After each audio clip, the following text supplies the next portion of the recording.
নমস্কার, আপনি দেখছেন এবিপি আনন্দ। আপনার সঙ্গে অলৌকিক কাহিনী সম্ভবত সফলতম লেখক এডগার অ্যালান পো একবার লিখেছিলেন যে দীর্ঘ এবং ভয়াবহ সুস্থতার মাঝের সময়টুকু তিনি একেবারে উন্মাদ হয়ে পড়েন। এখানে প্রশ্ন যে এই ৩ নম্বর রবিনসন স্ট্রিটের সদস্যদের কি উন্মত্ততা এবং সুস্থতার মাঝে ভেদ রেখাটা বারবার একেবারে মিলিয়ে যাচ্ছিল? এই প্রশ্ন উঠছে তার কারণ বারবার একটার পর একটা রহস্যের জাল উঠছে এবং নতুন রহস্য সৃষ্টি হচ্ছে, যার ওপর থেকে সেই পর্দা আর উঠছে না।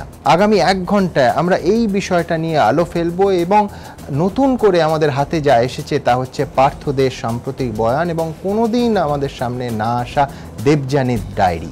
কি আছে সেই ডায়েরিতে? আমাদের আজকের বিষয় সেটা নিয়ে। ঘরে বন্দি দিদির লাশ, বাবাকে জানায়নি ছেলে। পার্থর বিকারের আড়ালে লুকিয়ে কঙ্কাল রহস্যের উত্তর। আমাদের সঙ্গে এই মুহূর্তে স্টুডিওতে আছেন শ্রী সুবীর মজুমদার, সেই আইনজীবী যার কাছে বারবার অরবিন্দ দে ছুটে যেতেন। ইনফ্যাক্ট আমরা এই অনুষ্ঠান যখন শুরু করছি, এই সোমবার সুবীর বাবু ড্রাফট তৈরি করার কথা, যেটা কারেক্ট করতে হয়তো তার কাছে আজকেই আসার কথা ছিল অরবিন্দ দে। আমার দ্বিতীয় অতিথি এদিক থেকে সুশান্ত সেন, রাজাবাজার সায়েন্স কলেজে পার্থ এবং দেবযানী দে দুজনেরই শিক্ষক। আমার তৃতীয় অতিথি এদিক থেকে জয়ন্ত নারায়ণ চট্টোপাধ্যায়, বিশিষ্ট আইনজীবী। আমার ডান দিকে রয়েছেন ডক্টর অজয় কুমার গুপ্ত, ফরেন্সিক বিশেষজ্ঞ।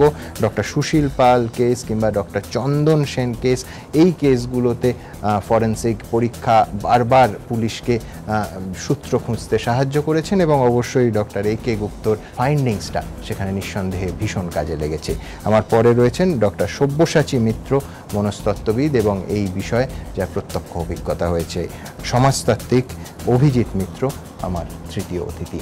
ওদের সবার কাছে আসবো, কিন্তু আজকে পার্থ দে যে বয়ান দিলেন তা একদিকে যেমন তার প্রথম বয়ানের সঙ্গে পরস্পর বিরোধী, তেমন অন্যদিকে আরও একাধিক জায়গায় আলো ফেললেন পার্থবাবু। কিন্তু কতটা ঠিক বলছেন তিনি, কতটা সত্য বলছেন, সে নিয়ে প্রশ্ন থেকে যাচ্ছে পুলিশ মহলে। দেখুন। রবিনসন স্ট্রিট কঙ্কালকাণ্ডের নয়া মোড়। সোমবার পাভলভ মানসিক হাসপাতালে মেডিকেল বোর্ডের মনোবিদ ও চিকিৎসকদের কাছে চাঞ্চল্যকর বয়ান পার্থদের। হাসপাতাল সূত্রে খবর, পার্থ এদিন দাবি করেছেন তার দিদি না খেয়েই মারা গিয়েছেন। তবে সেই না খাওয়া পোষ্য 2 কুকুরের শোকে নয়। পার্থর এখন দাবি, দিদি ধ্যান করে আধ্যাত্মিক জগতের একটা স্তরে পৌঁছতে চাইছিল, সেই মতো সাধনা শুরু করে। এর জন্য খাওয়া দাওয়াও বন্ধ করে দিয়েছিল, শুধু জল খাচ্ছিল। চিকিৎসক ও মনোবিদরা তখন পার্থকে জিজ্ঞাসা করেন দিদির এই উপোসে বাধা দেননি কেন। জবাবে পার্থ দাবি করেন দিদি আধ্যাত্মিক জগতের একটা স্তরে পৌঁছানোর জন্যই উপোস করছিল, দিদির সাধনায় বাধা দিতে চাইনি, তাই তাকে খাওয়ানোর জন্য জোর করিনি। এখানেই তদন্তকারীদের খটকা লাগছে, কারণ রবিনসন স্ট্রিটের কঙ্কালকাণ্ড প্রকাশ্যে আসার দিনই পার্থ দাবি করেছিলেন 2 পোষ্য কুকুরের শোকে দিদি খাওয়া দাওয়া বন্ধ করে দেয়। এদিন পার্থ দাবি করেন আধ্যাত্মিক জগতে পৌঁছতে তার দিদি সাধনা করছিলেন, তাই খাওয়া দাওয়া বন্ধ করেছিল দেবযানী। তাহলে পার্থর কোন দাবিটা ঠিক? এ নিয়ে তদন্তকারীদের মনে প্রশ্ন তৈরি হয়েছে। হাসপাতাল সূত্রে খবর, মেডিকেল বোর্ডের কাছে পার্থ এদিন আরও দাবি করেন তার দিদির মৃত্যু হয়েছিল ডিসেম্বর মাসে, যা তিনি বাবাকে জানিয়েছিলেন প্রায় 2.5 মাস পর, 13ই মার্চের আশেপাশে। এক্ষেত্রেও তদন্তকারীদের মনে প্রশ্ন তৈরি হয়েছে, কারণ পার্থদের পরিবারের আইনজীবীর দাবি অনুযায়ী মৃত্যুর 2 দিন আগে অরবিন্দ দে চেয়েছিলেন উইলে ছেলে পার্থর সঙ্গে মেয়ে দেবযানীরও নাম রাখতে। তাহলে প্রশ্ন ওঠে, মার্চে মেয়ের মৃত্যুর খবর পেলে কেন জুনে আইনজীবীর কাছে গিয়ে তার নাম উইলে রাখতে চেয়েছিলেন বাবা? তাই প্রশ্ন উঠছে, তাহলে কি পার্থ মিথ্যে বলছেন, নাকি অরবিন্দ জেনে বুঝে মেয়ের মৃত্যুর খবর গোপন রাখতে চেয়েছিলেন? তাহলে কি তিনিও ছেলের মতো বিকারগ্রস্ত ছিলেন? পুলিশ সূত্রে খবর, ভাই অরুণ যখন অরবিন্দকে জিজ্ঞাসা করেছিলেন দেবযানী কেমন আছে, তখন অরবিন্দ বলেছিলেন ধ্যান করছে। তার ওপর যদি কেউ দেবযানীর মৃত্যুর খবর চেপে রাখার জন্য চাপ তৈরি করে থাকতো, তাহলে তো অরবিন্দ ভাইয়ের কাছে তা বলতে পারতেন। তাহলে কি বাবা ছেলে দুজনেই মিলিতভাবে দেবযানীর মৃত্যুর খবর চেপে রেখেছিলেন? এইসব প্রশ্নই কঙ্কাল কাণ্ডের রহস্য আরও বাড়িয়েছে। অর্ণব মুখোপাধ্যায় ও রাজর্ষি দত্তগুপ্ত, এবিপি আনন্দ, কলকাতা। সুবীরবাবু, আমি শুরুতেই যেটা বললাম সেটা হচ্ছে এই সন্ধ্যেবেলা সম্ভবত আপনার ড্রাফট তৈরি হয়ে যেত এবং অরবিন্দবাবু সেটা কারেক্ট করতে বা চেক করতে আসতেন। আমার প্রথম প্রশ্ন আপনার কাছে, আপনার একটা বয়ান এই গোটা এখনো পর্যন্ত এই কাণ্ডের একেবারে মোড় ঘুরিয়ে দিয়েছে, সেটা হচ্ছে দুজনের নামে, ছেলে এবং মেয়ে দুজনের নামে উইল করে, অর্থাৎ আইনি নথি করে নিজের মরণোত্তর সময়ের ব্যবস্থাটা পাকা করে যেতে চেয়েছিলেন অরবিন্দবাবু। একটু বলবেন বিষয়টা? দেখুন, অরবিন্দবাবু শেষবার যেদিন এলেন সেইবারই প্রথম ওনার মৃত্যুর পর ছেলে মেয়েদের কি হবে সেই নিয়ে চিন্তা করছিলেন। এর আগে যতবার এসেছিলেন তখন মৃত্যুর চিন্তা তার ছিল না। তিনি চেয়েছিলেন যে তিনি বেঁচে থাকতে থাকতে প্রপার্টিটা বিক্রি হলে তিনি ছেলে মেয়েদের ব্যবস্থা করে যেতে পারবেন। কিন্তু লাস্ট বার যখন এলেন তখনই তিনি প্রথম বলা আরম্ভ করলেন, আমি যদি না থাকি কি হবে। আপনার তারিখটা মনে আছে? 8 তারিখ। আচ্ছা, অর্থাৎ 10 তারিখ মানে তার মৃত্যু হয়েছিল ওই 2.5 দিন আগে সন্ধ্যাবেলা। কিন্তু 8 তারিখে আসার আগে উনি আমার সঙ্গে অ্যাপয়েন্টমেন্ট করেছিলেন 2 দিন আগে, যে আমি আসবো, আপনার সঙ্গে দরকার আছে। এবং এসে প্রথম এই যেটা বললাম, এই প্রথম উনি বললেন ছেলে মেয়েদের কি ব্যবস্থা করা যেতে পারে উনি না থাকলে। মানে ওনার 77 বছর বয়স এখন, আপনার সঙ্গে দীর্ঘদিনের সম্পর্ক, সম্ভবত 80 দশকের শেষ বা 90 দশকের শুরু থেকে। সেই যে ইনিশিয়াল যে ওনার সঙ্গে পরিচয়টা, সেটা আপনারা কন্টিনিউ করেছেন? মানে মাঝখানে উনি আসতেন না, সত্যি কথাই। ওনার কেসে জেতার পর উনি প্রায় 2 বছর আমার সঙ্গে কোনো যোগাযোগ ছিল। তারপরে এইবার এই ফেজে আসা। এই উইলে আপনি যে ড্রাফটটা বানাচ্ছিলেন বা অরবিন্দবাবু যে ড্রাফটটা আপনাকে বানাতে বলেছিলেন, সেই উইলে যদি ওয়ারিশ দুজনের ভেতরে একজন না থাকে সেক্ষেত্রে কি হবে? কি হতো? কোনো কিছুই হতো না, যে ছিল সেই পেত। তবে উইলটা করতে আমি যা অ্যাডভাইস করেছিলাম যে আপনি একটা ট্রাস্ট তৈরি করুন, আপনার ছেলে এবং মেয়েকে তার বেনিফিশিয়ারি করুন, তাহলে তাদের পক্ষে তারা দেখতে পারে না বলছেন, দেখতে পারবে না, যে ট্রাস্টি সে দেখাশোনা করবে আর ওদের সব দেখবে। তো সেটাতে উনি রাজি হয়েছিলেন, কিন্তু উনি বললেন তার করে দিন। আমি ওটা করতে তো সময় লাগবে, তো আপনি বললেন এক্ষুনি করে দিন, তো করতে পারবো না। ওটা সামনে সোমবার আসেন, আমরা একসঙ্গে বসে এটা করে নেব। আপনাকে পাওয়ার অফ অ্যাটর্নি দেওয়ারও একটা প্রস্তাব উনি প্রথম প্রস্তাব দিলেন যে আমি তোমাকে আপনাকে পাওয়ার অফ অ্যাটর্নি দিতে চাই, আমার সম্পত্তি দেখাশোনা করবেন এবং আমার ছেলে মেয়েদের দেখবেন। আমি বললাম কেন, কি আপনার কি হলো? তখন বললো না, আমি যদি হঠাৎ মারা যাই, আমি তাহলে সঙ্গে সাথে পাওয়ার অফ অ্যাটর্নি মরে যাবে, করে কোনো লাভ নেই। তো এই অবধি কথা হয়েছিল পাওয়ার অফ অ্যাটর্নি। ছেলে বা মেয়ের ওপর মানে কতটা ভরসা করতেন? মানে আমার এই প্রশ্নটা করার অর্থ এইটা যে স্বাভাবিকভাবে ওনার মৃত্যুর পরে তাদের ওপর উত্তরাধিকার বর্তাবে, তাতে উনি সেই ব্যবস্থাটা সন্তুষ্ট ছিলেন, নাকি চাইছিলেন যে ওরা সামলাতে পারবে না আর একটা ট্রাস্ট বসিয়ে তাদের ব্যবস্থা? উনি সেইটাই চাইছিলেন। আচ্ছা, হ্যাঁ, উনি সেইটাই চাইছিলেন। তবে কিছু বলেছিলেন কোন মন্তব্য যে কেন এরকম চাইছেন? কারণ ছেলে মেয়েদের উনি বলেছিলেন এরা দেখতে পারবে, দেখাশোনা করতে পারবে না। আচ্ছা, they would be incapable of doing it. আপনার কি কখনো মনে হয়েছিল যে মেয়ের ব্যাপারটা উনি কিছু জানেন, বা মানে আমি বলছি স্বাভাবিক সমলাকে, নাকি যেভাবে যে নিঃশ্বাসে যেভাবে ছেলের কথা বলছিলেন সেইভাবেই মেয়ের কথা বলছিলেন? সেইভাবেই মেয়ের কথা বলছিলেন। এটা হওয়া সম্ভব সুবীর বাবু? আমি আবার ইফস এন্ড বাটসে যাচ্ছি, যে তিনি জানতেন না মেয়ের বিষয়টা তখনও? আমার নিজের ধারণা, এটা ধারণা যে উনি যে মুহূর্তে মেয়ে মারা গেছেন জানতে পারলেন, উনি সেদিনে ডিসাইড করলেন যে আমি আর বাঁচবো না, আমি ডিসাইডেড অন কমিটিং সুইসাইড। এবং তখনই উনি আমার সঙ্গে অ্যাপয়েন্টমেন্ট করলেন যে কি করা যেতে পারে, সম্পত্তিটা যাতে ছেলে মেয়েরা উনি না থাকলে তাদের দেখাশোনা হয়। মেয়ের কথা উনি তখন বলেছিলেন আমার নিজের ধারণা এই কারণে যাতে বাইরের লোক না জানতে পারে যে মেয়ে নেই। উনি মেয়েকে বাদ দিয়ে খালি ছেলের উল্লেখ করেছেন, আমি যা পড়লুম, অনলি সুইসাইড নোটে, এছাড়া সব জায়গায় ছেলে মেয়ে করে গেছেন, খালি সুইসাইড নোটে উনি বলে গেছেন ছেলে, এবং সেখানে মেয়ের কোনো নামও নেই।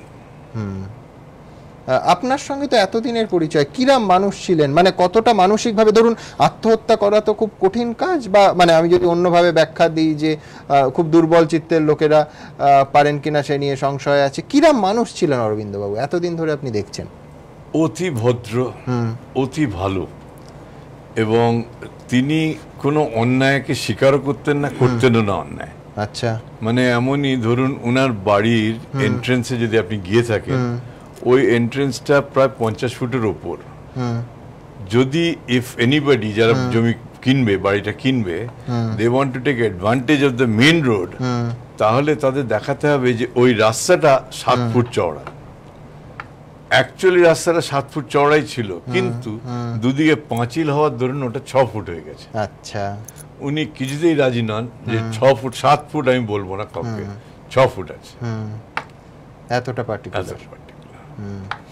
আমি আবার আসবো, কিন্তু তার আগে আপনাদের দেখাতে চাইবো পুলিশ মহলে আরেকটা ধারণার জন্ম হয়েছে। সেটা হচ্ছে ঠিক যেভাবে দেবযানী দেবীর, তথাকথিত দেবযানী দেবীর এখনো ডিএনএ টেস্ট হয়নি, কঙ্কাল পাওয়া গেছে, সেইভাবে আগাগোড়া তার মৃত্যুর পর অবধি সেখানে রাখা ছিল না। কোনো একটি বাক্সে, পুলিশের একাংশের সন্দেহ পিয়ানোর বাক্সে হয়তো রাখা হয়েছিল দুর্গন্ধ ইত্যাদি থেকে কিছুটা চাপা দিতে।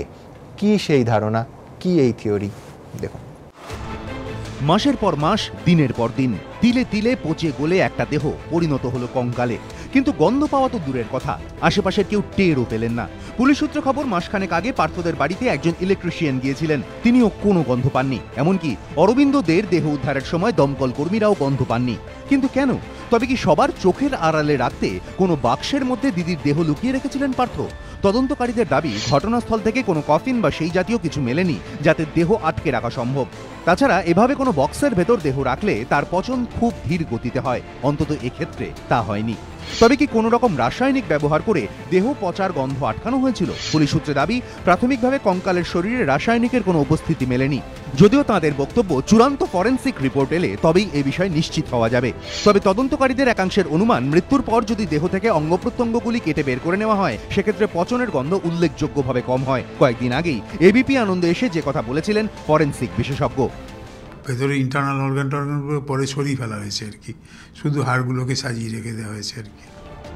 এই পরিস্থিতিতে প্রশ্ন উঠছে, তবে কি দেহ সংরক্ষণের বিষয়ে ইন্টারনেটে পড়াশোনা করেছিলেন পার্থদে? ঘটনাস্থল থেকে উদ্ধার হওয়া অসংখ্য ল্যাপটপ এবং কম্পিউটার খতিয়ে দেখে সেই প্রশ্নেরই জবাব খুঁজছেন তদন্তকারীরা। সাহায্য নেওয়া হচ্ছে ফরেনসিক বিশেষজ্ঞদেরও। এবিপি আনন্দ।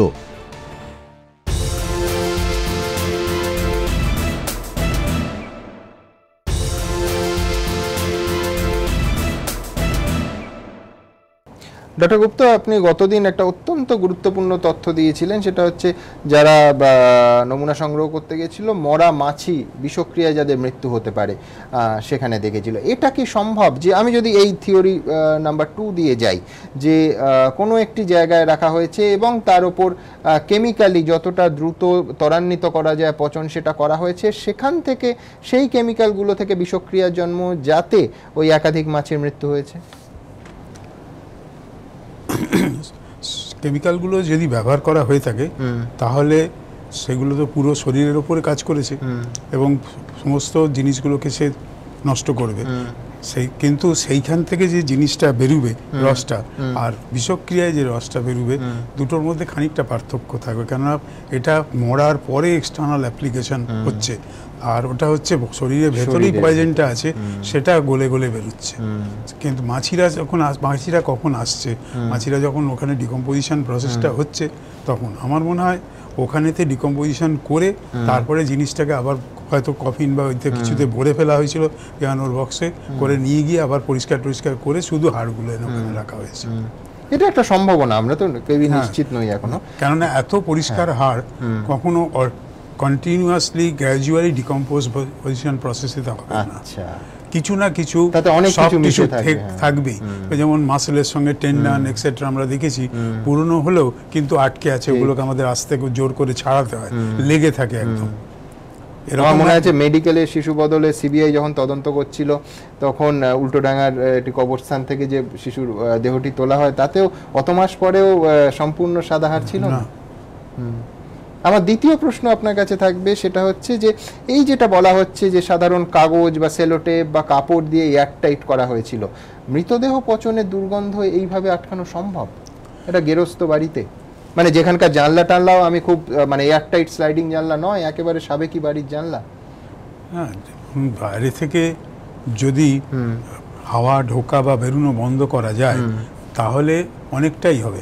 কিন্তু আমার মনে হয় খানিকটা ডিকম্পোজিশন হয়েছিল এবং উনি যখন গন্ধটা ফিল করেছিলেন তারপরে উনি সেলোটেপ এক্সেট্রা ব্যবহার করেছেন যাতে গন্ধটা না বেরোয় বাইরে।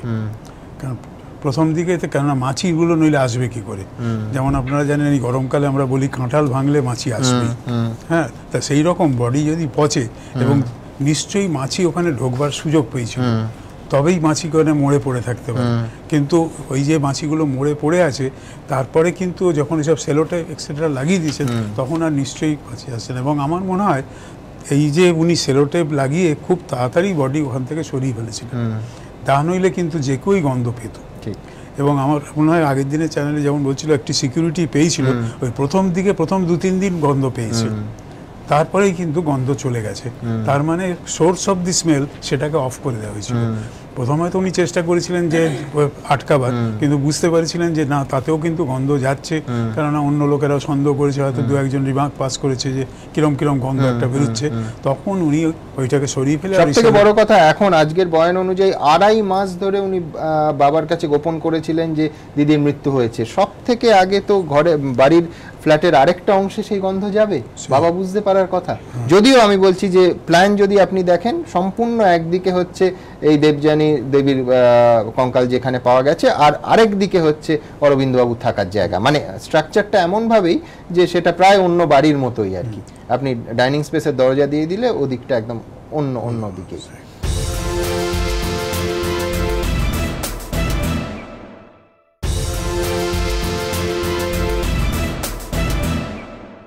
সুইবাবু, আপনার কাছে একটা প্রশ্ন করবো, আরেকটা থিওরি যে দেবযানী দেবী বেঁচে আছে, এই রকম কথাও শোনা যাচ্ছে। আপনার কি মনে হয় যে তাতে কিন্তু আপনার এই উইলের অংশটা এস্টাবলিশ হয় যে এই কঙ্কাল দেবযানী দেবীর নয়, তিনি বেঁচে আছেন? আপনার কি মনে হয়? আমার মনে হয় না দেবযানী বেঁচে আছে। আচ্ছা, কারণ দেবযানী বেঁচে থাকলে সেটা উনি জানতেন যদি, তাহলে উনি আত্মহত্যা করতেন। উনি আত্মহত্যা করার মতো লোক ছিলেন না। আমি আরেকটা কথা আপনাকে জানতে চাইবো, সেটা হচ্ছে যে ধরুন এই উইলটা হয়ে যেত এবং সেক্ষেত্রে পরবর্তী সময় আপনি যে সময় উইলটা বানিয়েছেন দেখা যেত তার আগেই দেবযানী দেবীর মৃত্যু হয়েছে, কোনো রকম আইনগত জটিলতা হতে পারত না? আচ্ছা।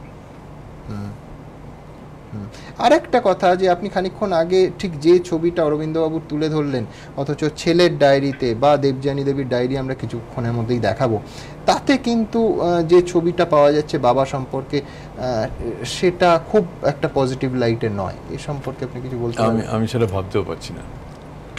বাবা ছিলেন অতি ভালো মানুষ লোক, উনি কখনো কোনো রকম এসব ব্যাপারে লিপ্ত হতে পারেন আমি কল্পনা করতে পারি না। সবসময় হাসতেন, হাসি মুখে থাকতেন, এবং হি ওয়াজ এ জোভিয়াল ক্যারেক্টার। হি ওয়াজ মানে নয়। এই এত দশকের যে আপনার আলাপ, নিশ্চয়ই আপনার বাড়িতে ছেলে মেয়েকে নিয়ে এসেছেন বা চেম্বারে এসেছেন? চেম্বারে এসেছেন, ছেলে মেয়ে এসেছেন। সেই সময় কিরম লেগেছিল বাবা ছেলে মেয়ের ইকুয়েশন? ঠিকই ছিল। অথচ পুলিশের তরফ থেকে আজকে একটি ডায়েরির সন্ধান দেয়া হয়েছে, যে ডায়েরি নাকি, আবার বলছি আমি, এখনো হস্তাক্ষর পরীক্ষা করা হয়নি, দেবযানী দেবী নিজে লিখেছিলেন। কি আছে সেই ডায়েরিতে দেখুন। একই বাড়িতে থেকেও আলাদা, একদিকে দিদি ও ভাই, অন্যদিকে বাবা। আর 5টা বাড়িতে যে সম্পর্ক হয় সহজ সরল, এই বাড়িতে তার তীব্র জটিলতার আকার নিয়েছিল। রবিনসন স্ট্রিটের রহস্য গোটাতে গোটাতে এমন তথ্যই হাতে উঠে আসছে পুলিশের। বাড়ি থেকে উদ্ধার পার্থর ডায়েরি থেকে আগেই বাবার প্রতি তীব্র ক্ষোভ সামনে এসেছিল। এবার দেবযানীর ডায়েরি থেকেও এমনই ইঙ্গিত পেলেন তদন্তকারীরা। সোমবার ফের একবার বাড়ি গিয়ে মূলত দেবযানীর জিনিসপত্র তল্লাশি করে সূত্র খোঁজার চেষ্টা করে পুলিশ। সেই সময় তাদের হাতে আসে দেবযানী ডায়েরি এবং একাধিক চিরকুট। পুলিশ সূত্রে খবর, সেই ডায়েরির একটি জায়গায় দেবযানী লিখেছেন, তুমি যা করেছো ঠিক করনি, তোমার উচিত আমার কাছে ক্ষমা চাওয়া। তদন্তকারীদের প্রাথমিক অনুমান বাবার উদ্দেশ্যেই এটি লিখেছেন দেবযানী। এ প্রসঙ্গেই কয়েকদিন আগে একটি চিরকুট উদ্ধার হয়েছে এই বাড়ি থেকেই। তাতে লেখা রয়েছে, যা হয়েছে ভুলে যাও, নতুন করে জীবন শুরু করো। দেবযানীর উদ্দেশ্যেই তার বাবা এটি লিখেছিলেন বলে তদন্তকারীদের প্রাথমিক অনুমান। তাই প্রশ্ন তৈরি হয়েছে, তার সঙ্গে বাবা কি করেছিলেন যার জন্য এত ক্ষোভ দেবযানীর মনে? এই প্রসঙ্গেই পুলিশের সামনে এসেছে বাড়ি থেকে উদ্ধার পার্থর ডায়েরিও, যেখানে পার্থ দাবি করেন, আমার দিদি যখন বাবার পাশে শুয়েছিল তখন দিদির শরীরে হাত দিয়েছিলেন তিনি, দিদির সঙ্গে যৌন সম্পর্ক তৈরি করতে চেয়েছিলেন তিনি, দিদি সম্মত হলে এই সম্পর্ক তৈরি হতে পারত। তাহলে কি এই কারণেই দেবযানী এবং পার্থ উভয়ই বাবার প্রতি ক্ষুব্ধ ছিলেন? পুলিশ সূত্রে খবর, 1200 স্কোয়ার ফিটের ফ্ল্যাটের একটি অংশে থাকতেন পার্থ ও দেবযানী, অপর অংশে তাদের বাবা অরবিন্দ। ড্রয়িং রুমের দরজা বন্ধ করে দিলে বাবার আর ছেলে মেয়ের দিকে যাওয়ার কোনো সুযোগ থাকতো না। দেবযানীর ডায়েরি ও চিঠি পড়ে পুলিশ এটাই বোঝার চেষ্টা করছে, তাহলে কি বাবার বিশেষ কোনো আচরণের জন্যই ছেলে মেয়ে তার সঙ্গে সম্পর্ক রাখতো না? পুলিশ সূত্রে খবর, দেবযানীর ডায়েরির কিছু অংশ পড়ে প্রাথমিকভাবে তাদের মনে হয়েছে তার প্রতি বাবার আকর্ষণের কথা জানতে পেরেই তিনি ক্ষুব্ধ হয়েছিলেন। আর ভাই পার্থ সম্ভবত তাই বাবার থেকে দিদিকে আগলে রাখার চেষ্টা করতেন। এই প্রসঙ্গেই পুলিশের সামনে এসেছে শালিকার বাড়িতে গিয়ে অরবিন্দদের বক্তব্য, যেখানে অরবিন্দ বলেন, দেবযানী ও পার্থ আলাদা থাকে, আমি আলাদা। ওরা ওদের জন্য খাবারের অর্ডার দেয়, আমি আমার মতো করে, আমি অন্য ফ্ল্যাটে চলে যাব। দেবযানীর লেখার ধরন দেখে পুলিশ বুঝতে পেরেছে কোনো কিছু লেখার সময় তারিখ দিয়ে লিখতেন তিনি, যা থেকে গোটা ঘটনাক্রম স্পষ্ট হতে পারে। যদিও ডিসেম্বরের পর থেকে দেবযানীর কোনো লেখা এখনো উদ্ধার হয়নি, তাই পুলিশের প্রশ্ন, তাহলে কি ডিসেম্বরেই মৃত্যু হয়েছিল তাঁর? এবিপি আনন্দ। ডক্টর মিত্র, পার্থ দে বা পার্থ দে ধরনের যারা মানসিক অসুস্থতার মধ্যে দিয়ে যাচ্ছেন, এটা কি হতে পারে তারা সমস্ত বাবাকে যে নেতিবাচক আলোয় দেখছেন সেটা সবটা কল্পনা, সেটা সবটা তার বিকারের অংশ, সেটা সবটা তিনি কল্পনা করছেন, বাস্তবে তেমন কিছু ঘটেনি? ঠিক যেমন ঠাকুমা সম্পর্কে যে ডাইনি বলছেন, মানে হয়তো কোনো ঘটনা ছাড়া কল্পনা করে নিচ্ছেন, হিরো ভিলেন সব নিজের মতো করে সাজাচ্ছেন। অর্থাৎ এই ডায়েরির তে যে বাক্যবন্ধগুলো লেখা আছে তার কোনোটাই সত্যি নয়, পার্থবাবুর কল্পনা। হ্যাঁ, এটা হতে পারে। এবং দেখুন, আমরা যেটা প্রথম থেকে ডিসকাস করছি that he is got a mental illness, হ্যাঁ, একটা স্কিজোফ্রেনিফর্ম ডিসঅর্ডার থাকতে পারে কিংবা একটা মুড ডিসঅর্ডার থাকতে পারে। এবং সেটা কিন্তু ওনার ইয়ে থেকে প্রথম থেকেই, যে ছোটবেলায় দেবযানী একরকম ছিল এবং পার্থ আর একরকম ছিল, এটাকে আমরা বলি স্কিজোটাইপাল পার্সোনালিটি। সুতরাং কি হয়, পরবর্তীকালে স্কিজোফ্রেনিয়া দেখা যায় মেইনলি যাদের স্কিজোটাইপাল পার্সোনালিটি থাকে। এটা যে সব সময় ডেভেলপ করবে তা না, কিছু লোকের ডেভেলপ করে, কিছু লোকের ডেভেলপ করে না। যখন স্কিজোফ্রেনিয়া ডেভেলপ করে যায় এবং প্যারানয়েড সাইকোসিস এসে যায় কিংবা ডিলিউশনস গুলো এসে যায়, তখন কিন্তু তাদের চিন্তা ভাবনা, লেখা, আচার আচরণ সবকিছুর মধ্যেই আপনি বলছেন যে এই যে অসংলগ্ন বাক্য বা এই যে সাধারণভাবে ভুল মনে হওয়া ইংরেজি, এই সব কিছুর পেছনে এই অসুখ থাকতে পারে। এটা অসুখ থাকতে পারে, একদম থাকতে পারে। কারণ এটাকে বলে সাইকোমোটর, অর্থাৎ আমরা যেটা লিখি কিংবা কাজ করি সেটা কিন্তু প্রথমে আমরা চিন্তা করি, তারপরে সেটা আমাদের একটা নিউরোমাসকুলার জাংশন দিয়ে সেই কাজটা সমন্বয় হয়ে আমরা আউটকামটা অন্য আরেকজন দেখতে পাই। এবার আমার যদি চিন্তাটাই ভুল থাকে, কগনিশন, যেটাকে আমরা কগনিশন বলি, তাহলে তো আমার বিহেভিয়ারটা গন্ডগোল হবে। মানে তাতে সাধারণ ব্যাকরণগত ভুলও হতে পারে, একদম হতে পারে, সেন্টেন্স কনস্ট্রাকশনে ভুলও হতে পারে, একদম হতে পারে, যেটা ডায়েরিতে পাওয়া যায় 100%। সুতরাং এটা কিন্তু মানে এটা একটা অদ্ভুত জায়গায় গিয়ে দাঁড়িয়েছে। এটা পারমিউটেশন এন্ড কম্বিনেশন করলে, আমার অনেকটাই ফরেনসিক ট্রেনিং আছে ইউকেতে, সুতরাং পারমিউটেশন এন্ড কম্বিনেশন করলে এটার আনটিন নাম্বার অফ পসিবিলিটিস। মানে দেবযানী তার মেন্টাল ইলনেস ছিল কি ছিল না, পার্থ তার মেন্টাল ইলনেস ছিল কি ছিল না, আছে মোটামুটি আমরা শিওর। বাবা তার কি মেন্টাল ইলনেস ছিল কি ছিল না, অথবা আরেকটা ব্যাপার যেখানে আছে সেটা হচ্ছে পার্সোনালিটি ডিসঅর্ডার। অর্থাৎ এমন হতে পারে যে দেবযানী এবং পার্থর হয়তো মেন্টাল ইলনেস আছে, এদিকে তার বাবার একটা সাইকোপ্যাথিক পার্সোনালিটি ডিসঅর্ডার আছে। সুতরাং এই সবগুলোরই মানে সবচেয়ে বড় ইম্পর্টেন্ট ব্যাপার হচ্ছে আমাদের এখন পার্থদিকে সুস্থ করা। পার্থদের সুস্থ হলে ধীরে ধীরে আমরা সবকিছু জানতে পারবো। আমি স্ট্রেট আপনাকে আরেকটা প্রশ্ন করছি, যে আপনি যে লক্ষণগুলো বললেন বা যে লক্ষণগুলো পার্থবাবুর মধ্যে দেখেছেন, সবটা অভিনয় হতে পারে? দেখুন, কোনো কিছুই ডাক্তারিতে কিন্তু কোনো কিছুই এরকম ভাবে বলা যাবে না যে না 100% হতে পারে না। হতে পারে, আপনি যদি আমাকে ওরকম ভাবে জিজ্ঞেস করেন আমি বলবো হ্যাঁ, there is a remote possibility. কিন্তু এই যে ম্যালিঞ্জারিং এর কথাটা আসছে না, যে এ হয়তো এই করছে ওই করছে, নাটক করছে, টুপি পরাচ্ছে, এইসব ব্যাপারগুলো, সেটা কিন্তু এই ম্যালিঞ্জারিংটাও ইজ অ্যান ইম্পর্টেন্ট ওয়ে। আমাদের কিন্তু ডাক্তারি শাস্ত্রে এমন একটা স্কোপ আছে যে সেটাকেও আমরা আইডেন্টিফাই করে ফেলতে পারি। ফরেনসিক সাইকিয়াট্রিতে সেটাও আছে। সেটাতে কি হবে, পাভলভে যখন ভর্তি আছে ওখানকার ডাক্তারবাবুরা they are very very efficient people. আমার অনেক বন্ধু বান্ধব ওখানে কাজ করে, they are very efficient and hard working. তো সুতরাং তারা কি করবে, তারা ক্রোনোলজিক্যালি দেখতে থাকবে। আমরা যেটা এই যে সাইকোপ্যাথিক চেকলিস্ট বলুন, ম্যালিঞ্জারিং বলুন, এগুলোতে আমরা কি দেখি যে লোকে যখন সামনে থাকে তখন লোকে গন্ডগোলগুলো ম্যানিফেস্ট করে। এবার যখন লোকচক্ষুর আড়ালে হয়ে যাচ্ছে না, তখন কিন্তু এই জিনিসগুলো আবার নর্মালসি চলে আসে। সুতরাং এখানে কিন্তু সেইটা ওনারা, আমি শিওর যে ওনারা পার্থবাবুর অলক্ষ্য জিনিসটাকে দেখার চেষ্টা করবেন নিশ্চয়ই, এবং সেটা আমরা বুঝতে পারব। সেই রকমই এখনো পর্যন্ত, যদিও আগামীকাল সম্ভবত ওখান থেকে ওনাকে সরিয়ে নেওয়া হবে, এসএসকেএম এর একটি বিভাগে আনা হবে, কিন্তু যে ওয়ার্ডে রাখা হয়েছে সেটা এমন ওয়ার্ডে যেখানে সর্বক্ষণ নজরদারিটা সম্ভব। উনি কিন্তু জানলে আবার মুশকিল আছে, উনি জানতে পারবেন না, ওনার অলক্ষ্যে দেখতে হবে।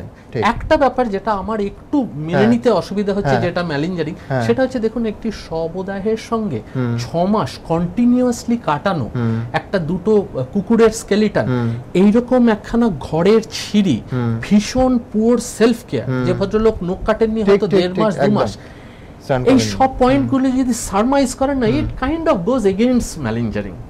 But still I will not be able to assure you 100% that he is not a malingering. অর্থাৎ আপনি সেই সম্ভাবনা উড়িয়ে দিচ্ছেন। একটা ছোট্ট বিরতির সময় হয়ে গেছে, তারপর এই আলোচনায় ফিরবো এবং অবশ্যই আমরা কথা বলবো রাজাবাজার সায়েন্স কলেজের তার অধ্যাপকের সঙ্গে, যিনি একই সঙ্গে পার্থবাবু এবং দেবযানী দেবী দুজনকেই ছাত্রছাত্রী হিসেবে দেখেছেন। ছাত্র জীবনে কেমন ছিলেন তারা? ছোট্ট একটা বিরতি।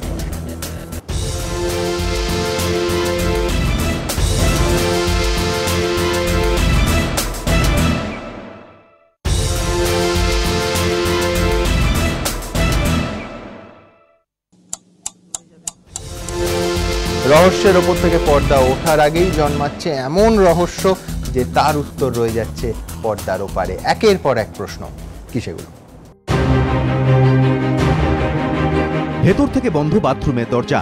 ময়না তদন্তের রিপোর্টে অরবিন্দ দের দেহে কোনো বাহ্যিক আঘাতের উল্লেখ নেই। এই পরিস্থিতিতে প্রাথমিকভাবে তদন্তকারীরা মনে করছেন আত্মহত্যাই করেছিলেন পার্থ দেবযানীর বাবা, কিন্তু তা সত্ত্বেও পুলিশের মনে রয়ে গিয়েছে একাধিক প্রশ্ন। অরবিন্দ যদি সত্যিই আত্মহত্যা করে থাকেন তাহলে কেন করলেন? হতে পারে মেয়ের মৃত্যুর খবর শোনা মাত্র শোকে তিনি আত্মহত্যা করেছেন, কিন্তু পার্থর বয়ান সত্যি বলে মেনে নিলে এই তত্ত্ব খাটে না। কারণ সোমবার মেডিকেল বোর্ডের সামনে পার্থ দাবি করেছেন দেবযানীর মৃত্যুর প্রায় 2.5 মাস পর তিনি বাবাকে এ বিষয়ে জানিয়েছিলেন, অর্থাৎ 13ই মার্চ নাগাদ। কিন্তু অরবিন্দ আত্মহত্যা করেন জুনে, অর্থাৎ পার্থর দাবি অনুযায়ী দেবযানীর মৃত্যুর কথা জানার প্রায় 3 মাস পর। ফলে প্রশ্ন ওঠে, এই 3 মাস কেন মেয়ের মৃত্যুর কথা কাউকে জানালেন না অরবিন্দ? উল্টে পুলিশ সূত্রে খবর, এই 3 মাস স্বাভাবিক জীবন কাটাতেই দেখা গিয়েছিল তাঁকে। আবার উল্টো দিকে পার্থ যে সত্যি বলছেন এমনটাও নিশ্চিত করে মানতে পারছে না পুলিশ, কারণ মেয়ের দেহ বাড়িতে রয়েছে এমনটা জানার পরও বাবা স্বাভাবিক জীবন কাটাচ্ছেন, সাধারণত এমনটা হয় না। এছাড়াও ঘটনার দিনের কিছু ছবি পুলিশের কাছে খটকা লাগছে। পুলিশের বক্তব্য, সাধারণত কেউ আগুন দিয়ে আত্মহত্যা করতে চাইলেও পোড়ার সময় চিৎকার করেন, কিন্তু অরবিন্দ দের চিৎকার কেউ শুনেছিলেন বলে জানা যায়নি। অরবিন্দ দের মৃত্যুর সময় তার ছেলে পার্থর আচরণও সন্দেহ তৈরি করেছে পুলিশের মনে। পুলিশ সূত্রে খবর, ঘটনার রাতে যখন দমকল কর্মীরা গিয়ে অরবিন্দর দগ্ধ দেহ উদ্ধার করেন তখন ঘরেই ছিলেন পার্থ। তদন্তকারীদের প্রশ্ন, বাড়ির নিচে নিরাপত্তা রক্ষী থাকা সত্ত্বেও কেন তাদের সাহায্য নিয়ে বাথরুমের দরজা ভেঙে বাবাকে বাঁচানোর চেষ্টা করলেন না পার্থ? পুলিশ সূত্রে খবর, অরবিন্দর ভাই অরুণ দে জানিয়েছেন ঘটনার সময় তিনি বাড়ির নিচে ছিলেন। নিরাপত্তা রক্ষীদের চিৎকার শুনে ছুটে গিয়ে দেখেন পার্থদের বাথরুম থেকে ধোঁয়া বেরোচ্ছে। তার দাবি, এরপরই তিনি খবর দেন দমকলকে। পুলিশ সূত্রে জানা গিয়েছে প্রতিদিনের মতো ঘটনার রাতেও প্রচুর পরিমাণে মদ্যপান করেছিলেন অরবিন্দ। ঠান্ডা পানীয় আনিয়েছিলেন নিরাপত্তা রক্ষীকে দিয়ে। রহস্য তৈরি হয়েছে ঘটনাস্থল থেকে কেরোসিন উদ্ধার হওয়াকে ঘিরেও, কারণ রক্ষীদের দাবি তারা কেউই কেরোসিন কিনে আনেননি। এমনকি অরবিন্দকে কেরোসিন কিনে আনতেও তারা দেখেননি। তাহলে কেরোসিন রবিনসন স্ট্রিটের বাড়িতে কে আনলো? উত্তর খুঁজছে পুলিশ। এদিন ফের একবার এই বাড়িতে যান ফরেনসিক বিশেষজ্ঞরা। থানায় গিয়ে কথা বলেন পুলিশের সঙ্গেও। যে স্পটটাতে বডিটা পাওয়া গিয়েছিল সেখানে কিছু রেড ব্রাউন টাইপের ছোপ ছিল, সেই ছোপটা ছিল ব্লাডের কিনা সেটা চেক করার জন্য টেস্ট করার জন্য দরজাটা কি দরজাটা ভেতর থেকে বন্ধ ছিল। অরবিন্দ দের মৃত্যু থেকে কে বা কারা লাভবান হতে পারে সে বিষয়ে নিশ্চিত হলেই এই মৃত্যুর রহস্য সমাধান করা সম্ভব হবে বলে মনে করছেন তদন্তকারীরা। রাজর্ষি দত্তগুপ্ত, প্রকাশ সিনহা ও ময়ূখ ঠাকুর চক্রবর্তী, এবিপি আনন্দ, কলকাতা। সুশান্তবাবু, আপনি 3 বছরের ব্যবধানে দেবযানী দেবী এবং পার্থবাবু দুজনকেই দেখেছেন। ছাত্রছাত্রী হিসেবে কেমন ছিলেন তারা? ছাত্র হিসেবে দেখুন, তারা বিএসসি রেজাল্ট যথেষ্টই ভালো করেছিল, নয়তো রাজাবাজার সায়েন্স কলেজে সুযোগ পাবেন, ডিপার্টমেন্টে সুযোগ পাওয়া সম্ভব না। ঠিক। পরীক্ষার রেজাল্ট যে আমাদের এখানে খুব একটা আহামরি ভালো ছিল তা নয়, তাদের এগুলো আমাদের মাথায় থাকে। আমি দেবযানী দেবীর কথা আছি, তার আগে জানতে চাইবো, এই যে পার্থবাবুকে নিয়ে এত কথা হচ্ছে, স্টুডিওতেও এতক্ষণ কথা হলো, কোন রকম অস্বাভাবিকতা আপনার শিক্ষক হিসেবে চোখে পড়েছিল? কিরকম? কথাবার্তায় একটু অসংলগ্নতা আমাদের অনেকেরই, আমার শুধু নয় অনেকেরই নজরে এসেছিল। লেখায় খাতায়? লেখার খাতাটা আমি এখন ঠিক রিকল করতে পারছি না। কথাবার্তাটা ন্যাচারালি অনেক বেশি থাকে। ধরুন হয়তো আমার ঘরে এলো একটা পড়াশোনা নিয়ে কোনো প্রশ্ন করতে, কিন্তু প্রশ্নটা ঠিক গুছিয়ে করে উঠতে পারছে না।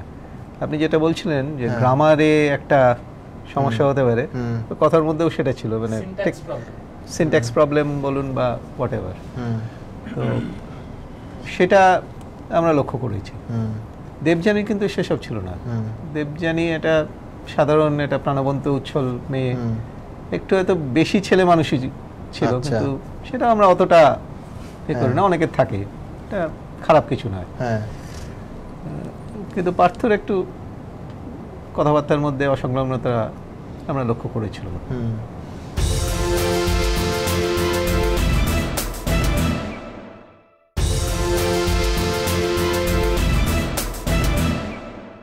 আপনার শিক্ষক হিসেবে কোথাও একটু অসঙ্গতি লাগছে কি, যে বিজ্ঞানের একেবারে মানে মূল ধারার একজন ছাত্র এবং ছাত্রী, তারা আধ্যাত্মিক পাঠটা আমি বাদ দিচ্ছি, কিন্তু তাদের ঘর থেকে এত রকমের মানে তন্ত্রমন্ত্র বা এই ধরনের প্র্যাকটিসের বিষয়গুলো আসছে। মানে আমি বলছি, আমি কিন্তু এটার সঙ্গে কখনো আধ্যাত্মিকতা যোগ করে এই প্রশ্নটা করছি না, আমি প্রশ্ন করছি যে বিতর্কিত এবং পারলৌকিক বিষয় এই চর্চা, এটার সঙ্গে তো বিজ্ঞানের সরাসরি বিরোধ আছে। সেটা বলতে পারবো না, অনেকের ক্ষেত্রেই দেখা গেছে যারা অন্যান্য প্রফেশনে সুপ্রতিষ্ঠিত হওয়া সত্ত্বেও হয়তো প্ল্যানচেট করছেন বা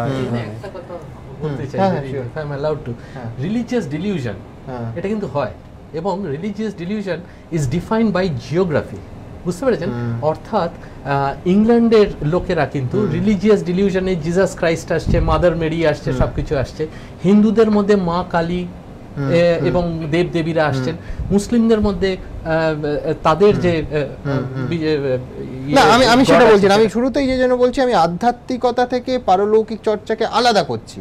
আমি যেটাকে বলছি সেটা হচ্ছে মৃত্যুর পরের জীবন নিয়ে তন্ত্রমন্ত্র ধরনের চর্চা। আমি কেন এই কথা বলছি, যে সত্যি সত্যিই আমাদের বিস্ময় লাগছে 2015-এ বিলেত ফেরত একটি পরিবার, যারা বিদেশে একাধিকবার পড়াশুনো এবং নানা কাজে গেছেন, কলকাতার উচ্চবিত্ত শ্রেণীর মানুষ, তারা এতটা এই চর্চার মধ্যে কি করে ডুবে গেলেন, এবং তাদের ঘর থেকে যে প্রমাণাদি পাওয়া যাচ্ছে, কয়েন ভর্তি বাটি অবধি পাওয়া গেছে, সেগুলো সত্যি সত্যি 2015-এ দাঁড়িয়ে বিস্ময় জাগানোর মতো। দেখুন, বাড়ি থেকে হাত পা মাথা ছেঁড়া পুতুলের সেই সব অংশ আবার কাগজ কিংবা কাপড়ে মোড়া।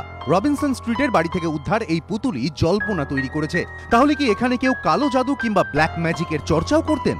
আর এই প্রেক্ষাপটেই চাঞ্চল্যকর দাবি পরিবারের একমাত্র জীবিত সদস্য পার্থদের। তার অভিযোগ, ঠাকুরমার তুকতাকের জেরেই মৃত্যু হয় তাঁর মায়ের।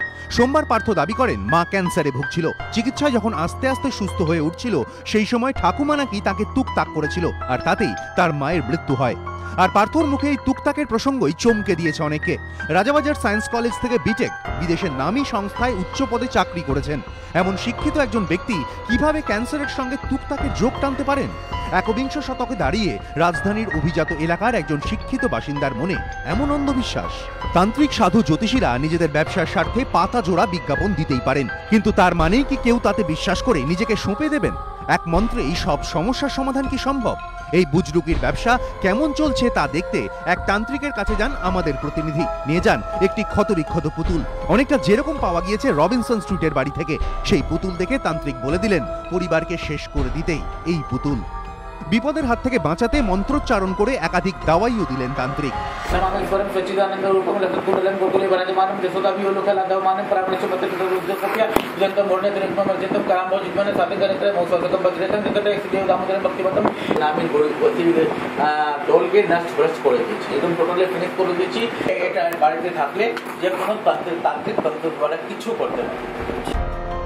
হাতে বিজ্ঞানের আশীর্বাদ, স্মার্টফোন, অথচ মনে মনে তান্ত্রিক কালো জাদুতেও বিশ্বাস। বিজ্ঞানীদের কাছে তন্ত্র সাধনা, মন্ত্র সাধনা এর কোনো অস্তিত্ব নেই।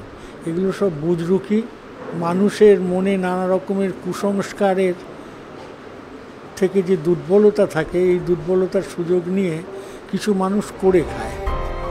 এই অন্ধবিশ্বাসও কি বাস করত রবিনসন স্ট্রিটের এই বাড়িতে? বিপর্যয়ের নেপথ্যেও এও কি অন্যতম কারণ? অর্ণব মুখোপাধ্যায়, প্রকাশ সিনহা ও অরিত্রিক ভট্টাচার্য, এবিপি আনন্দ। অভিজিৎবাবু, আমি এই অংশে আপনার কাছে আসতে চাইবো যে এই যে একটা আপাত স্ববিরোধিতা, যে এরম উচ্চশিক্ষিত একটি পরিবার, তারা পুলিশই এখনো পর্যন্ত ১৫০০ পাতা ডায়েরির উদ্ধার হয়েছে, তারা একদিকে ইংরেজিতে ডায়েরি লিখছেন, অন্যদিকে একেবারে এই ধরনের যে বিজ্ঞাপন, ওই তুকতাক, বশীকরণ, বান মারা, এইসবে বিশ্বাস করছেন এবং চর্চার চেষ্টা করছেন, স্ববিরোধী নয়? বিজ্ঞানের ছাত্র এমনিতে স্ববিরোধ যে সম্ভব নয় তা কিন্তু নয়। বিলেতেও আছে এই চর্চা, আমেরিকাতেও আছে, ভুডু র্যাম্পেন্ট ইন আমেরিকা। সুতরাং you know better than I do. তো আমার যা পড়া জ্ঞান তাতে এটার সঙ্গে ওটার কোনো যোগ নেই, এবং having a science background mite help. এটার কোনো বিরোধ। এই যে ধরুন এই পিকুলারিটিস গুলো, মানে ধরুন একটা পুতুলের আঙুলগুলো খুলে, হ্যাঁ, এটা লাল শালুতে রাখা হচ্ছে, চোখটা খুঁটে, হাত পা গুলো আলাদা করে রাখা হচ্ছে, একদম ভুডুইজম, যে পিন মেরে যন্ত্রণা দেয়া, মানে আমি বলছি এই উপকরণগুলো ওটা বিজ্ঞানের ছাত্রছাত্রীদের কাছে পাওয়া যাবে? অসম্ভব নয়, আমার কাছে অসম্ভব নয়। কিন্তু যেটা আমাদের একটা অ্যাঙ্গেল মিস করছি বলে আমার ধারণা, এবং আমার প্রোফাউন্ড ডাউটস, সেটা হচ্ছে if Aurobindo Babu, if it is really suicide or a murder, আগুন ধরিয়ে দেওয়া হয়েছে, you are talking about kerosene, আচ্ছা ধরিয়ে দেওয়া হয়েছে, আর ড্রাঙ্কেন অবস্থায় সে সুইসাইডই যে করতে পারে তা নয়, তাকে মেরে ফেলা আরো সহজ। এখন এইটা কি না, এটা একটা $1 million question. And number 2, why suppression of the death news of the daughter? কেন এইটা সাইলেন্সে রাখা হয়েছে? ডেড বডি সরিয়ে দেওয়া হচ্ছে, ইন দ্য সেন্স যে তার কোনো অস্তিত্ব আছে, এটা যেন বহির্জগতে প্রকাশ না পায়। কেন দেবযানীকে অফ করে দেওয়া হচ্ছে ফ্রম দ্য সিন? বাপকে লুকিয়ে রাখতে পারে, কেমন, কিন্তু কথা হচ্ছে যে এ লুকিয়ে রাখতে চায় কেন? আচ্ছা, এর যে স্টেটমেন্ট যে আমি ভালোবাসতেন বলে আমি রেখেছি কঙ্কাল, দেখুন এই ভালোবাসার কিন্তু আর একটা চরম পরিণাম আছে, which leads to cannibalism. You can eat up the person you love.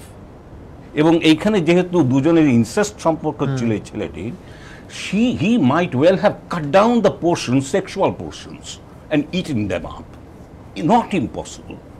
আমি বলছি যে পসিবিলিটি রেঞ্জ অনেক। ক্যানিবালিজম and এই ধরনের go together. Don't forget the movie Silence of the Lamb.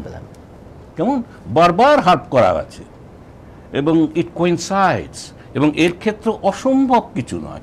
আমার কাছে মূল বক্তব্য কেন দেবযানীকে লোপাট করার চেষ্টা এখানে আছে, সেইটা কিন্তু সবচেয়ে বড় জরুরি। 2.5 মাস পরে যখন বাবা জানলেন তখন কেন মেনে নিলেন? মানে আমি যদি আজকে পার্থবাবুর বয়ান সত্যি ধরে, if it is correct at all, সেটা আর সেটা হলো করছে না কেন? না, এই যে সাইলেন্স অ্যাবাউট দিস ডটার, এইটাই কিন্তু অডেস্ট পয়েন্ট। কেন এইটা হচ্ছে?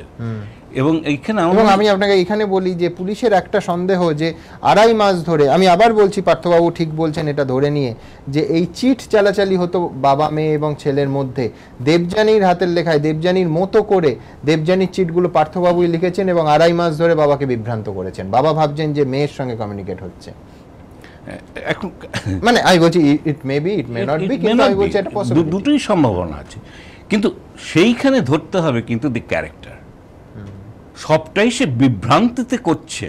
I don't believe maligning baby, it's not 100%, but cunning, superb cunning. এতে হোল অ্যাক্টিভিটির মধ্যে বোঝা যাচ্ছে যে অসম্ভব রকমের একটা এফিশিয়েন্ট ছেলে। কিন্তু আমি যদি উল্টোটা বলি, যে মুহূর্তে অরবিন্দ বাবু মারা গেলেন, সেই মুহূর্তে গোটা যে ধোঁয়াশা, যে দ্বন্দ্ব, যে লোকের চোখে ধুলো দেয়া, সেটা কোলাপস করে গেল, সেটা রইল না, একদিনও অতিক্রম করতে পারলেন না পার্থবাবু। It didn't break that way. It is the fire, it is the smoke that came out. সেইটাই এটাকে বাইরের লোককে এনেছে। Nobody, it is not the death of the man. আজকে জমকল থেকে আমাদের জানানো হয়েছে যে ওনার ভাই ফোন করেছিলেন ধোঁয়া দেখে। ধোঁয়াটা যদি না বেরোতো, এইখানে আসলে বড় প্রশ্ন, এই ছেলেটির মেকানিজমের মধ্যে ধোঁয়াটাকে স্টপ করা সামহাও ব্যাপারটা কি, criminality has its limit, it leaks out. সুতরাং কোনো একটা পয়েন্টে একটা ছিল, ধোঁয়াটা বেরিয়ে। সুবীরবাবু, আপনি তো কাছ থেকে দেখেছেন ছেলে মেয়ে, মানে আমি বলছি যে বাবা যখন গায়ে আগুন দিয়েছেন, আমি যদি আত্মহত্যা ধরেও নিই, ছেলে যখন পুলিশ কর্মীরা গেছেন কোনোভাবে বাঁচানোর চেষ্টা করেননি, তিনি চেয়ারে বসে আছেন, কাগজ পড়ছেন, জল খাচ্ছেন, মানে এটা খুব অস্বাভাবিক নয়? খুবই অস্বাভাবিক। এবং যে ফ্যামিলি বাইরে কারোর সঙ্গে কানেকশন, কোনো যোগাযোগ রাখে না, মানে আমি বলছি তাদের তো এক একজনের প্রাণ হওয়ার কথা। বাবা ছেলে, এবং ছেলে জানে যে বাবা ছাড়া কেউ নেই, বোন মারা গেছে, সেটা জেনেও ছেলে কিন্তু আমার মনে হয় না তার বাবার প্রতি সেরকম তার টান ছিল। আচ্ছা, সে যে সমস্ত কথা লিখেছে বাবা সম্বন্ধে, I don't think they are true. অথচ বাবা বারবার এসে আপনার কাছে ছেলে এবং মেয়ের ভবিষ্যৎ সুনিশ্চিত করতে চেয়েছেন। একেবারে আমি জয়ন্তর কাছে যাব, তার আগে আপনাদের দেখাবো যে যোগদা সৎসঙ্গ সোসাইটি অফ ইন্ডিয়া, পরমহংস যোগানন্দের অনুরাগী যারা, সেখান থেকে একটা কোর্স করেছিলেন দেবযানী দেবী, এবং এখন এই দশকে অবধি নয়, সেই কোর্স শুরু হয় 1997 সালের 23শে এপ্রিল, 5 বছরের কোর্স 2001-এ শেষ হয়, এবং তিনি রাঁচিতেও যেতে চেয়েছিলেন। এই তথ্য পাওয়া যাচ্ছে। আর কি পেয়েছি আমরা রাখছি আপনার সামনে। এই বাড়ির পরতে পরতে রহস্য, মহিলা কণ্ঠস্বরের ফিসফাস, আধ্যাত্মিক মন্ত্রোচ্চারণ, জায়গায় জায়গায় নানা আধ্যাত্মিক বার্তা সম্বলিত মেমেন্টো, অসংখ্য ধর্মীয় পুস্তিকা। পুলিশ সূত্রে খবর, দেবযানীর ঘর থেকে যোগ ধ্যান সম্পর্কে প্রচুর বই পাওয়া গিয়েছে। তিনি যে দীর্ঘ সময় ধরে ধ্যান করতেন তারও ইঙ্গিত মিলেছে। ক্রিয়া যোগের মাধ্যমে আধ্যাত্মিকতার জগতে পৌঁছতে চাইতেন দেবযানী। এর জন্যই 1997 সালে দক্ষিণেশ্বরের যোগদা সৎসঙ্গ মঠের সদস্য হন তিনি। 5 বছরের কোর্সও করেন। মৃত্যুর কয়েক মাস আগেই বিভিন্ন আধ্যাত্মিক বাণী সম্বলিত একটি সিডিও বের করেন দেবযানী। পুলিশ সূত্রে খবর, ডায়েরিতে যার উল্লেখ করে তিনি লিখেছিলেন, গুরুজির জন্য কিছু করতে পেরে ভালো লাগছে। পুলিশের অনুমান, এই যোগাভ্যাসের কারণেই উপোস করতেন দেবযানী। তাদের আরো ধারণা, শুধু দেবযানী নন, তার ভাই ও বাবাও ধ্যান করতেন। অরবিন্দ দের ঘর থেকেও ইতিমধ্যেই উদ্ধার হয়েছে প্রচুর সংখ্যক ধর্মীয় বই। বাড়ির বিভিন্ন জায়গায় লাগানো স্পিকারে সারা দিন ধরে বাজতো ইভাঞ্জেলিস্ট চ্যান্টিং।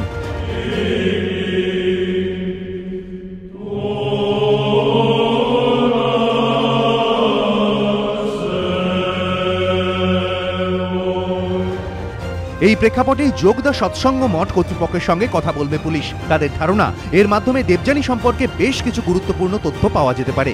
রাজস্বী দত্তগুপ্ত ও সঞ্চয়ন মিত্র, এবিপি আনন্দ, কলকাতা। জয়ন্ত, আমি তোমার কাছে যে প্রশ্নটা নিয়ে আসবো সেটা আপাতভাবে খুব ক্রুয়েল আর ইনসেনসিটিভ মনে হতে পারে, কিন্তু প্রচুর টেলিফোন, রাস্তাঘাটে মানুষের মনেও এই দুটো প্রশ্ন বারবার আজ ফিরে ফিরে আসছে যে 1 নম্বর, পুলিশ কি করে নিশ্চিত হচ্ছে যে সত্যি সত্যি মানসিক বিকারগ্রস্ত পার্থবাবু এবং তিনি অভিনয় করছেন না?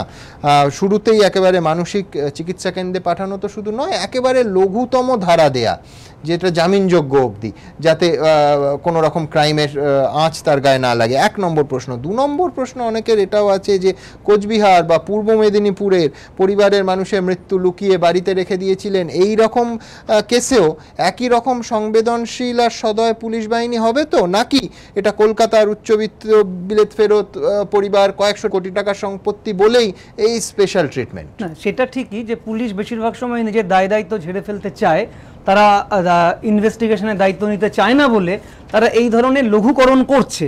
সুমন, আমি যেটা বলবো যে কেউ বলছেন শবসাধনা, কেউ বলছেন তন্ত্র সাধনা, হতে পারে সেটা ডাক্তারবাবুরা নিশ্চয়ই দেখছেন, পুলিশও তদন্ত করবে, কিন্তু হতে পারে তার ধুরন্ধর মস্তিষ্ক। এটা আমি তোমাদের এখানে প্রথম দিনও বলেছিলাম।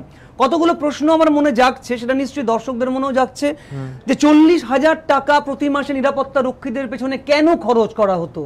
কোথা থেকে টাকার যোগান আসতো? ভাড়াটেদের কাছ থেকে কি? তাহলে ভাড়াটেরাও এই এতদিনে এই 3 জন মানুষের মধ্যে কোনো অসংলগ্নতা দেখেননি। 40,000 টাকা নিরাপত্তা রক্ষীর কেন প্রয়োজন ছিল? আমি তোমায় জানি, মাসিক যে ভাড়া, এবং সেটা যদি আমি 2 ভাগে ভাগ করি 2 ভাইয়ের মধ্যে, তাতে এই পরিমাণ টাকা আসছে না। তাহলে 40,000 টাকা কেন ব্যয় করা হচ্ছিল? কি গোপন করবার জন্য, কি লুকোবার জন্য? এরপরে যে তার মধ্যে অসংলগ্ন কথাবার্তা, একটা কথা উঠে আসছে, অসংলগ্ন কথাবার্তা কিন্তু একটা অপরাধ প্রবণতা ঢাকতেও হতেই পারে, এবং এটা অপরাধীদের মধ্যে এরকম একটা প্রবণতা থাকে। পাগল যদি হন, কবে পাগল হলেন? অপরাধের আগে পাগল হলেন, নাকি অপরাধ করে পাগল হলেন? দেবযানী দেবীর মৃত্যু আদৌ হয়েছে? ডিএনএ টেস্ট করে দেখতে হবে কঙ্কালটা কার। অত সাফসুত্র কঙ্কাল, তুমি তোমার মনে আছে যে কিছুদিন ধরে কঙ্কাল কাণ্ড নিয়ে আমরা খুব হইচই করেছিলাম, বহু বছর বাদে কঙ্কাল আবিষ্কার করা হয়েছিল মাটি খুঁড়ে, সেখানে কিন্তু কোমরের অন্তর্বাসটা লেগেছিল। এখানে এত সাফসূত্র কেন? তাহলে এমনও তো হতে পারে যে কঙ্কালটা অন্য কোনো জায়গা থেকে এনে, বা যেটা বলা হচ্ছে দেবযানী দেবীর কঙ্কাল, তিনি হয়তো সত্যি সত্যিই কোথাও যোগ সাধনা করছেন, অন্য কারো কঙ্কাল এনে তিনি রেখে দিয়েছেন, বলছেন দেবযানী দেবী মারা গেছে। মনে রাখতে হবে 2007 সালে সম্ভবত, আমি মিডিয়াতেই দেখলাম যে স্কুলের কর্মচারীদের কিন্তু জানানো হয়েছিল উনি মারা গেছেন। যদি তাই পথ দুর্ঘটনায় মারা গেছেন, তাহলে আবার নতুন করে ডিসেম্বর মাসে উনি মারা গেছেন, না খেয়ে দিয়ে মারা গেছেন, এই গল্প কেন আসছে? হ্যাঁ, কিন্তু 2013-তে এই সংস অফ গুরুজিটা, অবশ্য আমি আবার বলছি যে পরীক্ষা হয়নি যে এটা দেবযানী দেবীরই গলা কিনা, একটা অডিও সিডিও পাওয়া গেছে। প্রশ্ন উঠছে, পাগল হলে উনি কবে পাগল হলেন? দেবযানী দেবীর মৃত্যু কিভাবে হয়েছে? দেবযানী দেবীর মৃত্যুর পরে উনি পাগল হয়েছেন? আরেকটা গুরুত্বপূর্ণ কথা, পাশের ঘরে বাবা আত্মহত্যা করছেন বা মারা যাচ্ছেন, যদি আত্মহত্যাও করে থাকেন তাহলে কেন আত্মহত্যা করলেন? আমাদের আইনে কিন্তু আত্মহত্যায় প্ররোচনা বলে একটা কথা আছে। কোন রকম প্ররোচনা এসেছিল কি? এভিডেন্স অ্যাক্টে 106 বলে একটা ধারা আছে, সেখানে বলা আছে ওই ঘটনার সময় ঘরে যে থাকবে তারই দায়িত্ব, মানে এই ওনাসটা তার উপরে টু প্রুভ যে কি হয়েছে, জানাতে হবে যে ঘরে কি হয়েছে। অর্থাৎ পার্থ দে কিন্তু বেঁচে যাবেন না, ঘরে একটা আনন্যাচারাল ডেথ হলো, তার কিন্তু বক্তব্য আসতেই হবে যে এই দিন এই হয়েছিল।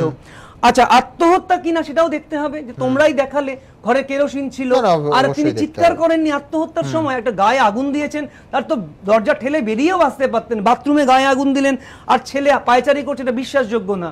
মাননীয় সুবীরবাবু বললেন যে তিনি ড্রাফট করতে দিয়েছিলেন, অর্থাৎ অন্তত 2 দিন আগেও তার মস্তিষ্ক কিন্তু স্থিতিশীল ছিল, তিনি ড্রাফট করতে দিয়েছিলেন, ছেলে মেয়ের কথা বলেছেন, এবং তার আচরণের মধ্যে উনি অন্তত কোনো অসঙ্গতি দেখেননি। তাহলে 2 দিনের মধ্যে এমন কি হলো যে উনি আত্মহত্যা করলেন?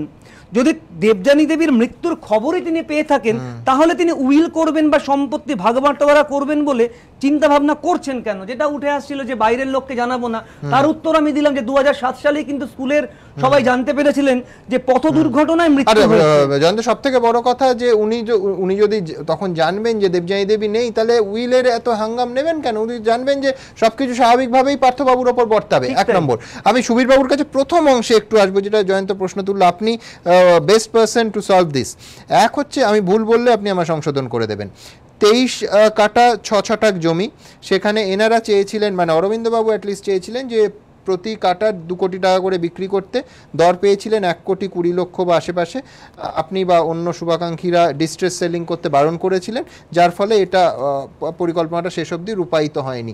এই মুহূর্তে কোথায় দাঁড়িয়েছিল আমার 1 নম্বর প্রশ্ন। 2 নম্বর প্রশ্ন, ভাইয়ের সঙ্গে মতের অমিল, শেষের দিকে সেই বিভেদ কি জুড়ে এসেছিল? ভাইয়ের সঙ্গে অমিলটা জুড়ে ছিল, অমিল হয়েছিল, ভাই খালি বলেছিল যে বিক্রি করব না, এরকম দিস প্রসেস। ভাই বিক্রি, তার আগে ভাড়াটে নিয়ে একটা আইনি জটিলতা হয়েছিল, সেটা মিটে গেল বেশ। হ্যাঁ, কাজী ভাই কখনো কিন্তু বলেনি যে আমি বিক্রি করবই না। আচ্ছা, যে মেথডটা সাজেস্ট করা হয়েছিল সেই মেথডে উনি যেতে রাজি নন, যে আগে ভাড়াটেদের তুলে আমি বিক্রি করবো, বলুন না আমি ওটা করতে রাজি নই। আচ্ছা, আমার একটা কথা আছে যেটা অরবিন্দ বাবু বললেন, আমাদের মধ্যে কিন্তু একমাত্র উনি, মাননীয় সুবীর বাবু বললেন, যিনি অরবিন্দ বাবুকে কাছ থেকে দেখেছেন, উনি কিন্তু বলেছেন যে একটা সেক্সুয়াল রিলেশনশিপের যে কথা আসছে সেটা কিন্তু উনি ভাবতে পারছেন না, অর্থাৎ উনি কিন্তু উড়িয়ে দিয়েছেন। আরেকটা কথা, যে যেটা আজকে সংবাদপত্রে দেখলাম যে খবরের কাগজে ওনাকে নিয়ে এত লেখা দেখে উনি রেগে গেছেন, তার মানে কিন্তু ওনার মধ্যে এতটা অস্বাভাবিকতাও নেই। তিনি হাতের নখ কাটেন না, গায়ে গন্ধ নোংরা হয়ে থাকেন, ইট ডাজ নট মিন যে তার মধ্যে কোনো ধুরন্ধর মস্তিষ্ক নেই। আরেকটা জিনিস বলতে চাইছি, এইটা এই যে সংবাদপত্রের ব্যাপারটা এলো না, এটা খুব বড় ইম্পর্টেন্ট ইস্যু। দুটো ইস্যু এখানে বলবো, এই যে সংবাদপত্র কোনো ফরেনসিক ইউনিটে কিন্তু দেওয়া উচিত না, বুঝতে পেরেছেন? হ্যাঁ, কারণটা হচ্ছে এই যে সাবজুডিস একটা ব্যাপার চলছে, কে কোথায় কি বলছে না বলছে, he is not suppose makeup করে নিতে পারে, তিনি তার মন তৈরি করতে পারেন। আমি সেটা বলছি না, আমি শুনুন, আমি কাউকে কাঠগোড়ায় দাঁড়াতে চাইছি না। 2 নম্বর ব্যাপারটা হচ্ছে এই যে ওনার ওটা সুইসাইড নাকি, এখানে কিন্তু অ্যাক্সিডেন্টাল ডেথের একটা ব্যাপার আছে, যিনি অতটা, আমার নিজের পেশেন্টের হয়েছে, প্রচন্ড ড্রিঙ্ক করেছেন, রেজিস্টার করা ক্ষমতা, আমি কেরোসিনটাকে এক্সপ্লেইন করতে পারবো না, কিন্তু মশারি ধরে গেছে এবং ভদ্রলোক মারা গেছেন, চার্ট টু ডেথ। সুমন, দেবযানীকে হয়তো লোকেট করে যেতে পারতো, but the dogs could, the dogs were killed before. It is, I think, a systematic plan. The dogs were killed, কিন্তু dogs খুঁজে বার করতে পারতো দেবযানীকে। dogs were her pet. না, আমি যদি আরেকটু মানে ওনাদের পারলৌকিক কারবারের সঙ্গে মিল আছে এরকম একটা থিওরি আছে, যদিও আমরা কেউই জানি না, সবই সম্ভাবনা নিয়ে আলোচনা। সেটা হচ্ছে হয়তো মৃত্যুর পর ফিরে আসে কিনা কুকুর দুটিকে বা কুকুর দুটির একটিকে অন্তত মেরে পরীক্ষা করা হচ্ছিল, সেরকম ইঙ্গিত আছে।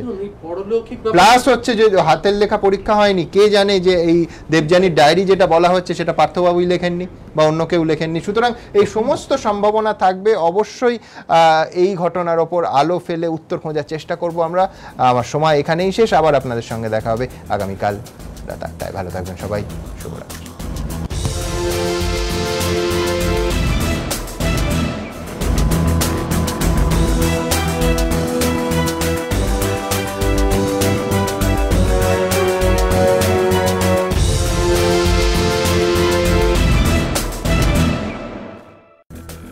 Powered by Subhash Bose Institute of Hotel Management, সফল ক্যারিয়ারের সেরা ঠিকানা। সহযোগী নিবেদক captain 600 EQR, stronger, safer, super safer এবং NHIT polytechnic college Durgapur, pioneer in diploma engineering education.